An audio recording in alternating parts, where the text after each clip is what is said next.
Hoy vamos a ver la siguiente sola, que es que en realidad es solo Cristo o solamente Cristo.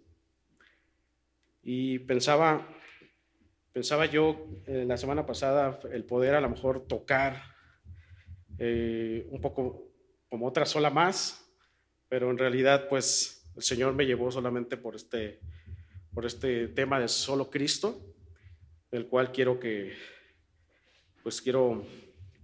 compartirles, ¿no? De lo que el Señor me ha dado y que podamos reflexionar. La intención de hacer un paréntesis en Marcos es para que reflexionemos en estas 5 solas que la Reforma nos ha dejado como este recordatorio de lo que hace más de 500 años, nos dejaron estos hombres valientes que se levantaron para hacer que para hacer que su palabra, que por medio de la fe, la gracia, la gloria a Cristo pudiese regresar otra vez como el punto fundamental de lo que es la iglesia. Entonces, vamos a orar, ponernos en tus manos. Padre glorioso, te damos muchas gracias por esta mañana, permitirnos estar aquí, Señor, en tu casa, adorándote juntos, compartiendo dolencias, compartiendo alegrías, compartiendo peticiones de oración, Señor. Gracias por permitirnos un domingo más estar juntos, vernos. Sabemos, Padre, entendemos que este lugar, tu iglesia, es una embajada, es una imagen de lo que haremos en gloria, adorándote todo el tiempo, Señor. Queremos escucharte, queremos que tú nos hables, queremos que podamos reflexionar un poco en la historia para que podamos ser animados, podamos ser también confrontados en cuanto a nuestro contexto, nuestra manera de vivir, que nos permita ser hombres y mujeres que te alaben, que busquen tu palabra, que sean valientes al defender la fe en ti, Señor. Danos esa iniciativa, ese impulso en tu espíritu para que tu nombre sea dado a conocer, para que tu palabra sea dada a conocer a otros, pero sobre todo tú transfórmanos y sé tú en nosotros obrando para el bien de tu gloria. Te glorificamos, te bendecimos en Cristo Jesús. Amén. La semana pasada vimos un recuento breve desde el inicio de la iglesia en Hechos 2, ¿no? Mencionamos las épocas que la iglesia ha vivido en cuanto a cómo se ha ido desarrollando la iglesia desde Hechos 2. Vimos que ha habido épocas importantes como la época o el periodo patrístico, ¿no? De estos hombres que fueron fieles a Dios, que siguieron estudiando las Escrituras. Es que la mayoría de estos hombres fueron aquellos que fueron enseñados por los mismos apóstoles, por los discípulos, hombres obispos, pastores que siguieron la línea, ¿verdad?, de la doctrina apostólica. Vimos que después de ahí del siglo 7-8, empieza otro periodo que es un periodo escolástico. Este periodo tiene que ver un poco con que aquí ya se llevó el conocimiento de Dios, de las Escrituras, se llevó a los monasterios. Lo que pasó es que los cristianos, por toda esta situación política que estaba viviendo con Roma, ¿no? Muchos cristianos salieron de sus lugares donde vivían, sobre todo de Jerusalén, ¿no? Y entonces había ya desacuerdos, puesto que ya cuando llega Constantino da esta libertad de culto. Entonces ya más adelante ya se establece la iglesia como una institución, ¿no? Que ya apoyada por el gobierno, o ya apoyada por, en este caso, el emperador, ¿no?, romano. Y entonces la iglesia empezó una decadencia, ¿no? Empezó a sentirse más cómoda, empezó a ya dejar de estudiar las Escrituras. Entonces en este periodo escolástico, muchos de los buenos cristianos ya no se sentían como bien a esta nueva etapa. Entonces muchos migraron afuera, ¿no?, al desierto, se fueron a Egipto, y entonces vivieron una vida monástica, es decir, vivieron una vida separados de, no como tal eran pastores, sino que ellos dijeron, pues como que no está funcionando bien el tener esa relación de Roma con la iglesia. Entonces muchos de ellos dijeron, pues vámonos al desierto, vámonos afuera y vivamos una vida sola, ¿no? Dedicada a Dios. Y es por eso que se fundan estos monasterios en lo que son los desiertos, ¿no? Se forman lo que ahora llamamos capillas, o si has escuchado el término, por ejemplo, capellán, ¿no? Porque ahora la vida monástica era como el decir, yo te doy la mitad de mi capa, ¿no? O sea, yo te sirvo a ti, ¿no? Entonces se empieza a tomar otros términos, y entonces en esos monasterios es donde salen algunos cristianos importantes, ¿no? Como Santo Tomás de Aquino, algunos otros cristianos que nos dejan un gran legado, ¿no? Entonces, en este periodo escolástico que dura otros 8 siglos, entonces ya la iglesia ya está dejando de estudiar las escrituras, ¿no? Se está pervirtiendo, está permitiendo cosas que no eran bíblicas, ¿no? Se están generando problemas de incestos, se está generando muchos problemas, ¿no? Entonces llega el siglo XV, ya con Martín Lutero, año 1517, cuando es Martín Lutero quien clava estas 95 tesis, ¿verdad? En protesta a todas estas cosas que se estaban viendo, sobre todo la queja principal, les decía la semana pasada, que era la venta de indulgencias, ¿no? Que tú ya podías pagar por un pecado, ¿no? Podías pagar unos 20,000 pesos por ejemplo, ¿no? Por adulterio, ¿no? Los sacabas tus 20,000 y ya te daban un papel donde decía, estás libre de adulterio, ¿no? Entonces Martín Lutero se levanta contra eso, pega sus 95 tesis, y ahí es donde da pie a la Reforma protestante. Decíamos que estas 5 solas de la Reforma se expresaron para resumir y poder entender de una manera sencilla y teológicamente este movimiento reformador. Estas 5 solas nos permiten nosotros comprender de una manera sencilla cuál fue el principal motivo de esta, o qué teológicamente querían enseñar los teólogos de este tiempo, ¿no? Y para que entonces la gente pudiese visualizarlo un poquito mejor. Y vimos la semana pasada la primera sola, que es sola escritura, dado que te decía, para entonces ya la iglesia había perdido la suficiencia de las escrituras. Entonces estos reformadores, ¿no? Tanto de primera generación, de segunda generación, pues se dieron a la tarea de regresar de nuevo a las escrituras, lo que siempre fue, ¿no? Como aquella máxima autoridad en materia de fe, pero también en materia práctica. No solamente ellos estaban preocupados por regresar a las escrituras, sino que también a través de las escrituras, también los cristianos pudiesen practicar las escrituras, ¿no? Que no quedara nada más en el conocimiento, sino que también en la práctica de las escrituras. Entonces, ellos decían o expresaron que nada que contradijera la revelación de Dios podía regular la vida del creyente, sino las mismas escrituras, ¿no? Pero además no fue solamente regresar a las escrituras como si fuera un libro común, sino regresar a aquel de quien se tratan las escrituras, a Cristo. Y por eso es que está esta otra solamente Cristo, ¿no? Y podemos decir muchas cosas de este movimiento, muchas situaciones, muchos beneficios, sus personajes, pero sin minimizar las otras solas, podemos decir que la Reforma, si pudiésemos nosotros resumir la Reforma o de qué trató la Reforma, podemos decir que la Reforma se trató de Cristo y solo Cristo. Y entonces este solo Cristo va a servir, o es como el eje de todas las solas que giran alrededor, puesto que todo se trataba de Cristo. Es decir, por ejemplo, la sola fide nos dice que la salvación es únicamente por la fe, ¿vale? Pero ¿por la fe en quién? En Jesús, ¿verdad? En Jesucristo.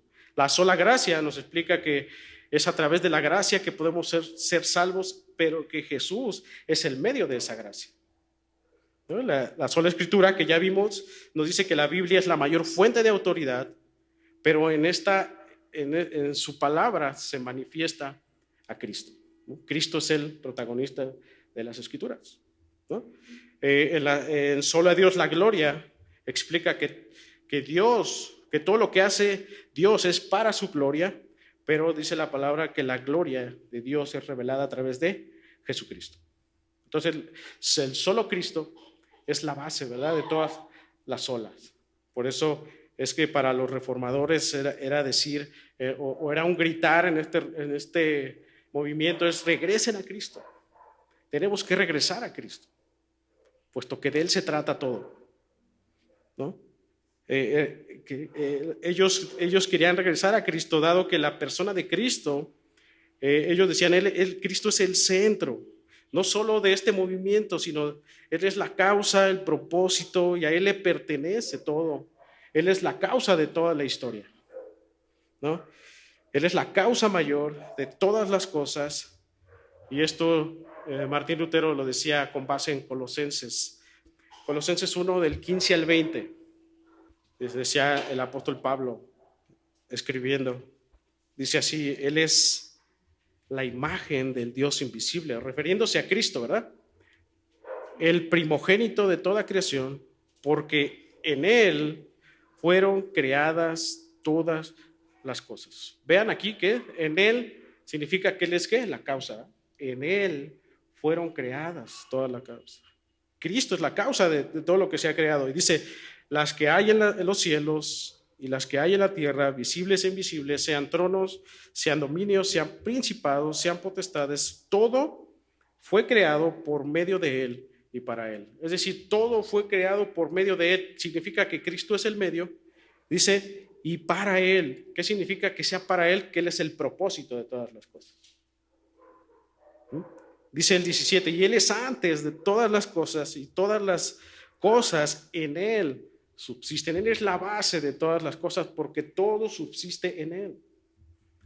Dice el 18, y Él es la cabeza del cuerpo, que es la iglesia, el que es el principio, el primogénito de entre los muertos, para que en Él todo tenga la preeminencia, para que en Él, el propósito de por qué Cristo es la base, Cristo es el propósito, Cristo es el medio, es para que Él en todo tenga la preeminencia, para que, esto significa para que Cristo en todo tenga el primer lugar, esté sobre todas las cosas, ¿no? Dice, por cuanto agradó al Padre que en Él habitase toda la plenitud. En Cristo habitó toda la plenitud. ¿Y qué es toda la plenitud? Lo dice Isaías, ¿no? Que cuando, en esta profecía del nacimiento de Cristo, que en Él habitó, ¿verdad?, el espíritu de poder, de sabiduría, de temor. Estos 7 espíritus, este número 7 que significa ¿qué? La plenitud. En Él. Y luego dice Juan, y de esa plenitud tomamos todos. Y luego el 20 dice, y por medio de Él reconciliar consigo todas las cosas. Es decir, Jesús es el que le da orden a todas las cosas. Venir a Jesús es el quien da orden. Por eso esta intención de que la iglesia se había pervertido. Entonces Lutero, dándose cuenta de esto, dice, tenemos que regresar otra vez al orden, al diseño original. Tenemos que regresar de qué se trata la vida, de qué se trata el caminar con Dios. Y era Cristo mismo. Así las que están en la tierra, como los que están en los cielos, haciendo la paz mediante la sangre de su cruz. Entonces, ¿cuál es el argumento de solo Cristo? Que la salvación se alcanza solo a través de Cristo y gracias a su obra en la cruz del Calvario.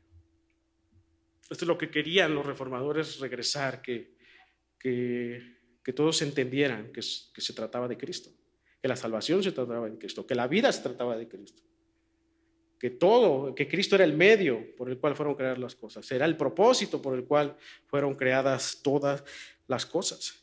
Entonces este argumento de Lutero contrastó, ¿verdad?, lo que la Iglesia Católica Romana enseñaba en ese entonces, que incluso sigue enseñando hoy, ¿no? Ellos dicen que sí, la salvación es a través de Cristo, pero también a través de otras cosas, ¿no?, como los sacramentos, como tradiciones litúrgicas, y que en el proceso hay otros mediadores, ¿no?, los famosos santos, ¿no?, de la Iglesia Católica Romana, que hay otros mediadores que pueden ayudar a la salvación, ¿no? Entonces, y eso es incorrecto, pero entonces solo Cristo no solo sostiene que Cristo salva, sino que además que solo es Él quien puede transformar, que es Cristo solamente quien puede darle paz a un pecador. No hay otra cosa que pueda hacerlo, solamente Cristo. Y este argumento de Lutero que sostenía, es por eso que pues que lo agarran, ¿verdad? La iglesia lo agarra y lo lleva para que él se retractara de estas cosas, ¿no? Lutero pega sus 95 tesis, 1517, 31 de octubre, pero un año después él escribe otras 28 tesis más, ¿no? que le darían más como claridad a lo que es la obra de Cristo, a la cruz. Algunos teólogos dicen que estas 28 tesis más es el pináculo, ¿verdad? de la teología de Lutero. En estas 28 tesis predomina una frase que dice: la cruz sola es nuestra teología. Esto con base a 1 Corintios 1:23 también, que dice, escucha lo que dice: pero nosotros predicamos a Cristo crucificado, para los judíos ciertamente tropezadero y para los gentiles locura. Lutero decía en estas 28 tesis que sacó después, un año después, en la tesis número 20, él dice algo así, dice que alguien merece ser llamado teólogo cuando entiende las cosas visibles e inferiores de Dios, considerándolas a la luz de la pasión y de la cruz. ¿No? Aquí Lutero está diciendo, tenemos que regresar a Cristo, sí, a Cristo, a la persona de Cristo, pero también a su obra, a lo que Él ha hecho por nosotros. Y Él dice, su obra nos da el entendimiento de todo. Su obra, la obra de Cristo nos abre la puerta para salvación, pero también, dice Lutero, nos explica quién es Dios, el por qué Él sufrió, el por qué nosotros tenemos que ver la cruz para movernos. Y en estas 28 tesis de Lutero, él está diciendo, ustedes tienen que ver la cruz para que puedan entender a Dios, para que puedan conocer a Dios. Tienen que moverse en esta historia del Evangelio para que ustedes puedan saber cómo ser esposo, cómo ser esposa, cómo conducirme ante otros, cómo ser un trabajador, ¿no? Cómo perdonar a alguien. Y Lutero en estas 28 está haciendo énfasis en esa obra para que los demás pudieran comprender que se trataba de Cristo y su obra en la cruz del Calvario. ¿No? Y esto es cierto, Lutero, si nosotros vamos a Romanos, nos vamos a encontrar en Romanos que el apóstol Pablo, desde el capítulo 1, el 1, 16 y 17, dice, porque el Evangelio es poder de Dios para salvación. Y entonces el apóstol Pablo da todas las implicaciones del Evangelio, ¿verdad? Y luego en el capítulo 4 de Romanos da este ejemplo de Abraham. Él fue justificado por la fe, fue justificado por la gracia, ¿no? Da estos ejemplos, da el ejemplo de Adán, da el ejemplo de Jacob y Esaú. Y entonces hasta el capítulo 13 de Romanos, el apóstol Pablo ya da las implicaciones prácticas, ¿no? Y vemos que uno de los versículos por el cual Lutero se convirtió es precisamente el 1, 16 y 17, porque el Evangelio es poder de Dios para salvación. Y en el 17 al final dice, mas el justo por la fe vivirá.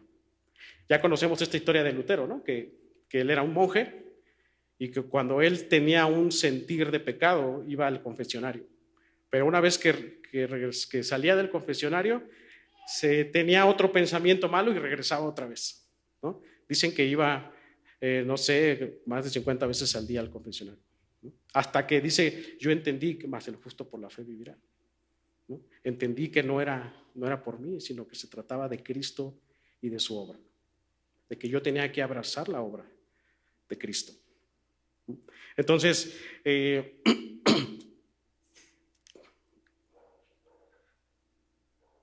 así que, hermano, la obra de Cristo, su evangelio, necesitamos verlo como ese círculo central por la cual nos movemos cada uno de nosotros. Como dice Lutero, allí vemos y allí entendemos quién es Dios en la cruz del Calvario. Ahí entendemos cómo Él se ha revelado.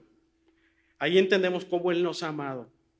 Ahí en la cruz, dice Lutero, entendemos cómo debo tratar a los demás. En la cruz, yo veo cómo debo pensar, cómo debo direccionarme, cómo debo funcionar la iglesia. Si nosotros sacamos de la ecuación el evangelio, nos quedamos sin rumbo, nos quedamos sin dirección, nos perdemos, tropezamos. Si tú quitas de tu vida cristiana, quitas el evangelio, estás totalmente perdido. Si quieres hacer las cosas como tú deseas, fuera del evangelio, es probable que tropieces. Es probable que tus decisiones te hagan tropezar y te hagan caer, ¿no? Pero cuando nosotros nos movemos sobre la esfera del evangelio, vamos a entender muchas cosas, vamos a evitar muchas cosas. Vamos a nosotros conocer a Dios a través de esa obra preciosa de Cristo. Es decir, si tú tienes un conflicto con alguien, ¿no? Cuando tú estás cautivado por el evangelio, tú vas a tratar de reconciliarte con esta persona, porque el evangelio se trata de la reconciliación. Si tú tienes un problema matrimonial, ¿verdad? Tú vas a tratar ese problema con base al evangelio, porque el evangelio se trata de una vida matrimonial, Cristo sacrificándose por su iglesia. Si tú tienes un problema de mentira, ¿verdad? Tú tienes que tratar ese problema de mentira con base al evangelio. Cualquier problema que tú tengas, tú tienes que moverte por el evangelio, tienes que tratar ese problema a la luz del evangelio. Y eso es lo que Lutero quería traer, es lo que quería regresar para que la iglesia pudiese comprender de qué se trataba, ¿no? Otra frase, escucha lo que dice Lutero, una frase muy, muy fuerte. Dice, el dueño de un prostíbulo no peca menos que un predicador que no entrega el verdadero evangelio. El prostíbulo es tan ruin como la iglesia del falso predicador. Pues te decía, si aquí en este púlpito quitamos el evangelio, decía Lutero, entre un prostíbulo y ese lugar no hay diferencia. Pero aplica para tu vida. Si tú quitas el evangelio de tu manera de vivir, de tu estilo de vida, tu vida se convierte en un desastre. Porque nos movemos por el evangelio. Palabras fuertes que nos deben hacer reflexionar sobre cómo estamos nosotros llevando nuestras vidas. ¿A qué estamos enseñando en la iglesia? ¿No? ¿A quién estamos predicando en la iglesia? ¿No? Debemos vivir con el temor de que si no predicamos a Cristo nos convertimos en otra cosa que no sea iglesia. Y Lutero se fue más allá y dice, esos parecen prostíbulos. Pero yo también diría que hay discotecas en las iglesias, yo diría que también hay centros de entretenimiento. Cuando se quita el evangelio, cuando Cristo deja de ser el centro, hay iglesias de superación personal, ¿no? Hay discotecas, hay conciertos, hay entretenimiento, hay buenos terapeutas. Si tú quitas a eso, si tú quitas a Cristo, si tú quitas su evangelio, quitas todo, quitas la esencia de lo que es la vida cristiana, ¿no? Apenas fui a un aniversario de una iglesia y el predicador no mencionó ni una sola vez a Cristo. Y hay de mí, hermanos, si yo aquí en este lugar Si hay de mí si yo no te predico a Cristo, ¿no? Desde este púlpito. Pero también hay de ti si tú no abrazas el Evangelio. Hay de ti si sí se predica a Cristo, hay de ti si no lo abrazas, si no lo llevas, si no lo guardas, si no aplicas. ¿Te imaginas esta declaración de Lutero? Fue demasiado, ¿verdad?, para la Iglesia Católica Romana en ese entonces, ¿no?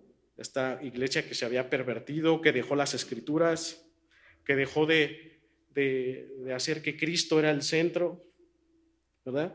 Así que entonces estas protestas hicieron que Lutero fuese llevado a juicio para que se retractara de todas sus obras, de todos sus escritos, ¿no? Y entendemos a Lutero porque te decía, después de que Constantino, este emperador romano, da esta libertad de culto, no solo se pervirtió la iglesia en cuanto a sus prácticas, no solamente dejó las Escrituras, no solamente dejó de darle el sentido a lo que era el Evangelio, que se trataba de Cristo, se olvidó, es decir, la iglesia comenzó a estar vacía de Cristo, ¿no? Se dejaron de estudiar las Escrituras. La verdad del Evangelio no pudo, después, a través de estos años, la verdad del Evangelio no pudo ser explicado porque ni siquiera ellos entendían de qué se trataba el Evangelio, ¿no? Es por eso que la persona de Cristo pues fue más visto en iconografías, ¿verdad? Fue más visto en pinturas, fue más visto en amuletos. Aquí es donde se empieza a poner estas imágenes de la cruz con Cristo derrotado, ¿no? Con el Cristo ensangrentado, con su corona, ¿no? Se empezaron a hacer más representaciones de este Cristo torturado, ensangrentado, este Cristo del sufrir. El Evangelio ya no fue visto como un anuncio de salvación, sino un anuncio de desamparo, un anuncio de abandono, de tristeza, ¿no? De hecho aquí entra esta idea del purgatorio, ¿no? Del decir, tú mueres y puedes tú llegar a un lugar donde en ese lugar tú ya muerto, tu alma puede ser otra vez reconciliada con Dios, ¿no? O sea, tanto fue así que se dejó de lado el Evangelio, ¿no? Que ya hasta decían, bueno, tienes como otra oportunidad después de que mueras para ir al cielo, ¿no? Entonces, la Reforma buscó redescubrir la historia de Jesús, su plan, su pasión, su muerte, como la piedra fundamental sobre el cual construir de nuevo la fe, ¿no? La Reforma recuperó para Jesús el título de Salvador e invitó a los hombres y mujeres a entablar una relación profunda y real con Él. La Reforma se trató de Cristo, de regresar a Cristo, otra vez, de regresar a su obra, de poder comprender el Evangelio, de que la gente ahora se moviera por el Evangelio, comenzara a caminar a la luz del Evangelio. Y reflexionando en esto, hermanos, nuestra vida y nuestro corazón necesita constantemente reformarse. Necesitamos regresar, necesitamos redescubrir a Cristo, reconciliarnos con Él, ¿no? A llevarnos a tener una relación profunda con Él. Podemos nosotros juzgar la historia, pero si bien nosotros sabemos, cada uno de nosotros sabemos que nos pervertimos, aún viniendo a la iglesia nos pervertimos, dejamos de buscarla, empezamos a tomar nuestras propias decisiones, dejamos de orar con nuestra familia, dejamos de orar con nuestra esposa, ¿no? Y el dejar, llega un momento en que tú debes de decir, tengo que redescubrir a Cristo, tengo que regresar a Cristo, tengo que volver a que el Evangelio sea ese centro, esa esfera de mi vida para poder conducirme, ¿no? Todos necesitamos una reforma en nuestro corazón. Todos necesitamos regresar a lo que realmente es, a lo que realmente a lo que realmente se trata. Se trata de Cristo en nosotros. No necesitamos ya imágenes pictográficas, no necesitamos un amuleto, no La cruz no nos habla del abandono, la cruz no nos habla del desamparo, de tristezas. Su obra nos habla de que Cristo salió victorioso y de que esa victoria ahora nos da a nosotros esa esperanza de que Él nos salvó del pecado, Él nos salvó de la muerte, Él nos salvó de Satanás. ¿No? La cruz es un recordatorio de que allí Cristo sufrió la ira de Dios en el lugar nuestro. Necesitamos entender eso. No necesitamos tener una imagen y recordar que Cristo sufrió allí y que estuvo feo lo que pasó, ¿no? No, cuando vemos nosotros la cruz, necesitamos recordar que Él ahí sufrió la ira de Dios que te correspondía a ti y a mí. Y eso cambia vidas. No nada más ver una imagen es decir, qué feo lo que pasó a Jesús, ¿no? Sino el ver la cruz es realmente yo entender que lo que veo en esa cruz es mi redención. Lo que veo en esa cruz es que quien debía estar colgado era yo. Ahí. Quien debía haber sufrido era yo. Pero Él, en sustitución nuestra, Él se dio, Él fue obediente a la cruz y Él recibió la ira de Dios por nosotros, por nuestros pecados. Él clavó ese pecado en la cruz. La cruz nos habla de todo, como decía Lutero, de todo lo que es Dios, de cómo Él se revela, cómo Él muestra su amor, de cómo Él aborrece el pecado. La cruz nos habla, el que tú veas la cruz te debe hablar de dos cosas importantes, de cuánto Él te ama, a pesar de quién eres, pero también de que Él aborrece el pecado, de que Él no tiene que ver nada con el pecado. La cruz muestra su amor contigo, de cómo Él aborrece que tú estés en pecado. La cruz también me dice cómo yo debo vivir para Él, para su gloria. Por eso es que tú necesitas todos los días redescubrir a Cristo y su obra.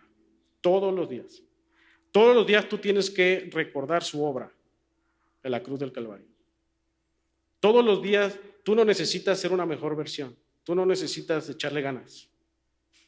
Tú no necesitas despertarte y decir, ahora sí va a ser mi día. Eso no va a pasar. Tú necesitas recordar la cruz, porque la cruz te va a llevar, ¿no?, a entender de qué se trata esta vida.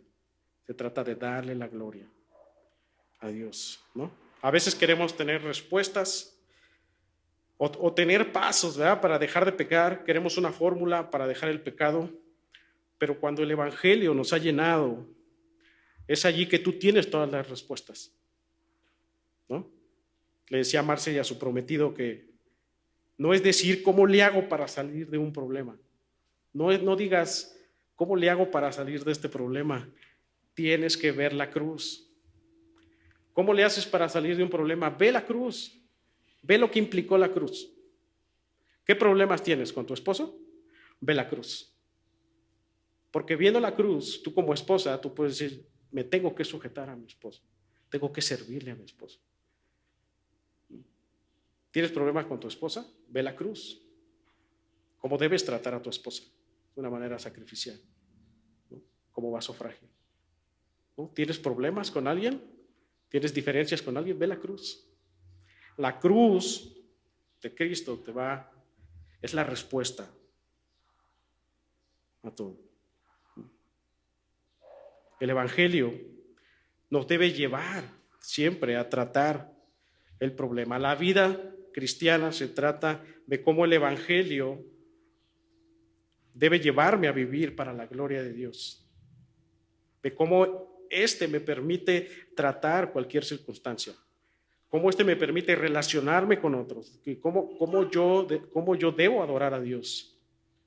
Por eso la intención de Lutero es, vean la cruz, regresen a Cristo. Se trata de Cristo, decía Lutero. Necesitamos regresar al que es la causa, al que es el medio y al que es el propósito de todas las cosas. Entonces, hermanos, nuestra sumisión a Cristo no nace de un sufrimiento de tristeza por ver qué tanto sufrió Él o por ver la película de la Pasión de Cristo, ¿no?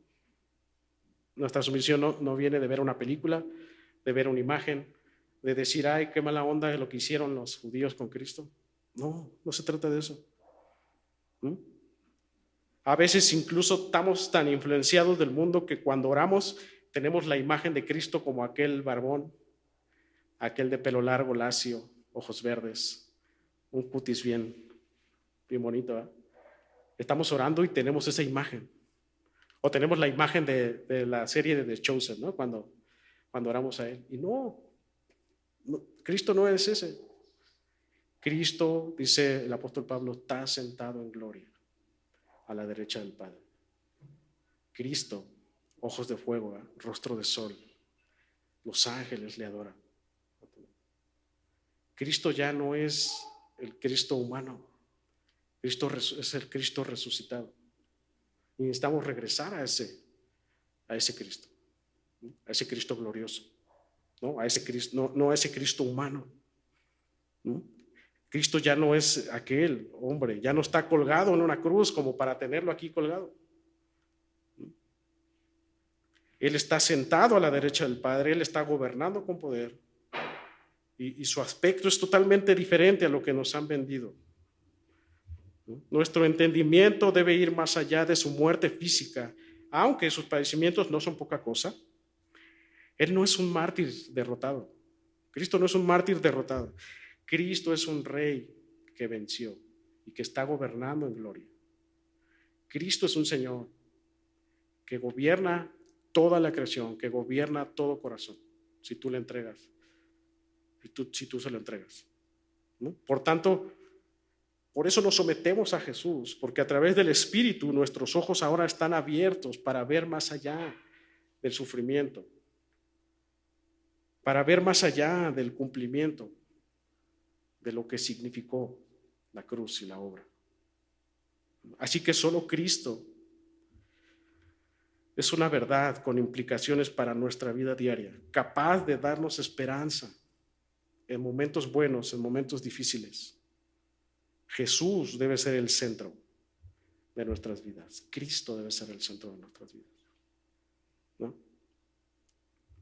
¿Has perdido tu empleo? ¿Has perdido un hijo? ¿Tienes una enfermedad incurable? ¿Fuiste abusado por alguien? ¿Sufriste violencia? ¿Matrimonio? ¿Sufriste infidelidades? ¿Adulterio? ¿Tuviste una niñez difícil? ¿Una adolescencia complicada? ¿Tu hijo nació con alguna condición? Escucha, solo puedes encontrar fortaleza en Cristo, solamente.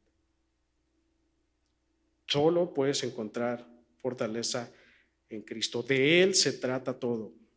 ¿Quieres darle sentido a tu vida? No, es que no encuentro dirección, no sé cómo hacerle. ¿Quieres darle sentido? Pues Cristo dice, yo soy la vida. ¿Quieres hallar un camino real? Pues Cristo ha dicho, yo soy el camino. ¿Quieres conocer la verdad? Cristo es la verdad. Cristo es el amor. ¿Quieres conocer el amor? Cristo es el amor. ¿Quieres conducirte correctamente? Cristo es aquel que no pecó. Tú tienes que venir a Él. Jesús dijo, ¿verdad? Mateo 11:28, vengan a mí todos los que están, ¿qué? Cansados. ¿Y qué? Y cargados. Y yo los haré descansar. O sea, Jesús mismo te dice, ven a mí. Yo te haré descansar, ¿no? Por tanto, Él es nuestra mejor esperanza, ¿no? Él es nuestro mejor amigo. Él es nuestro buen pastor. Él es el camino, Él es la verdad, Él es la vida. Él es un rey, Él es un Señor. Y Él te invita y dice, ven a mí, descansa, tranquilo, descansa. Sé que tienes aflicciones, sé que pasan cosas, sé que sufriste, sé que te hicieron esto, pero ven a mí, yo te haré descansar. Decía C.S. Lewis, el autor de las Crónicas de Narnia, no pongas tu esperanza en aquello que puedas perder, sino en aquel que permanece. No pongas tu esperanza en aquello que va a perder aquí, en este mundo, sino en aquel que permanece. No pongas tu esperanza en dinero, eso se va a perder, ¿verdad? en una persona, pues puede morir esa persona. Nuestra esperanza en un trabajo, pues pueden correr en algún momento, sino en aquel que permanece. Y este es Cristo, el Dios eterno. Hermanos, ahora por la fe estamos unidos a Él, puesto que Cristo ahora mora en nosotros, puesto que el Espíritu de Cristo está en nosotros, estamos unidos a Él, y entonces podemos ahora sí decir, como Pablo decía en Gálatas, con Cristo estoy juntamente crucificado, y ya no vivo yo, mas Cristo vive en mí, y lo que ahora lo vivo en la carne, lo vivo en la fe del Hijo de Dios. Lo que ahora lo vivo en la carne, o sea, lo que mis acciones aquí, de manera horizontal, lo vivo en la fe del Hijo de Dios. ¿Y la fe en qué? En el Evangelio, en la obra de Cristo. Lo que vivo en la carne, dice Pablo, ahora lo vivo a la luz del Evangelio, a la luz de la fe en el Evangelio. ¿No? Dice, el cual me amó y se entregó a sí mismo por mí. Por tanto, hermanos, nuestra identidad debe estar en Cristo. Tú debes de identificarte con Cristo, ¿no? Identifícate en su crucifixión, identifícate en su dolor. Esta identificación tiene que ver con lo que te decía, con caminar a la luz del Evangelio. Si tú caminas a la luz del Evangelio, tú estás identificándote con Cristo. Porque no hay nada que Cristo haya sufrido que sea menor que de lo que tú estás sufriendo, ¿no? O de lo que tú estás padeciendo. El sacrificio de Cristo es uno de los dolores más fuertes que ha tenido. El dolor que tú tienes no se compara con lo que sufrió Cristo, ¿no? La persecución que tuvo Cristo no se va a comparar con lo que vamos a pasar nosotros, ¿no? Entonces, identifiquémonos, reflexionemos en estas preguntas. ¿En qué áreas de tu vida Cristo no es suficiente? Y en el que tú dices, en esto tengo que reencontrarme con Cristo, ¿no? ¿En qué áreas Cristo no es suficiente? ¿Estás predicándote todos los días el Evangelio? ¿Te estás moviendo a la luz del Evangelio en todo lo que haces? ¿El Evangelio es el centro de tu caminar? ¿El Evangelio es esta esfera por la cual tú te mueves, por la cual tú tomas decisiones, por la cual tú obedeces a Dios, ¿no? ¿Tus decisiones son guiadas por el Evangelio? ¿No? Hermanos, solo Cristo, no fue solo el motivo de la reforma, solo Cristo es el motivo y la causa de todas las cosas. Solo Cristo es el motivo y la causa de la vida entera. Todo lo que tenemos, todo lo que vemos es a causa de Cristo. Cristo es la base. Cristo es el medio por el cual se hicieron todas las cosas. Cristo es el propósito por el cual se hicieron todas las cosas. La vida se trata de Cristo. Y Cristo debe ser el motivo y la causa de tu corazón. Redirecciónate, regresa otra vez, reforma tu corazón. Persevera en Cristo, aférrate a Cristo en todas las cosas. Que este mensaje no quede nada más en estuvo bien, sino que sea una reflexión para ti, para tu vida, que tú puedas examinarte en todas las áreas de tu vida en donde Cristo no es suficiente, para que tú regreses constantemente, regreses, que todos los días tú puedas decir gracias, Señor, por rescatarme, gracias por morir en la cruz por mí, que en cualquier situación tú camines a la luz de la cruz, a la luz de Cristo, para su gloria. Vamos a orar. Padre glorioso, grandioso, te damos gracias por este tiempo, gracias porque tú pones tu palabra, tú pones, Señor, el ánimo, tú pones la confrontación para despertar, para redireccionar, para regresar todos los días a ti, Señor, a quien realmente se trata la vida, lo que realmente se trata este mundo. Señor, tu palabra es clara cuando nos dice que Dios le ha dado potestad de todas las cosas a Cristo. por Él y para Él, son todas las cosas. Entonces, ¿qué más podemos nosotros buscar si tú lo has dicho todo, Señor? Sino regresar, sino venir a tu Hijo, abrazar a tu Hijo y poder vivir para ti, Señor, para tu gloria. Señor, ayúdanos, enfócanos todos los días.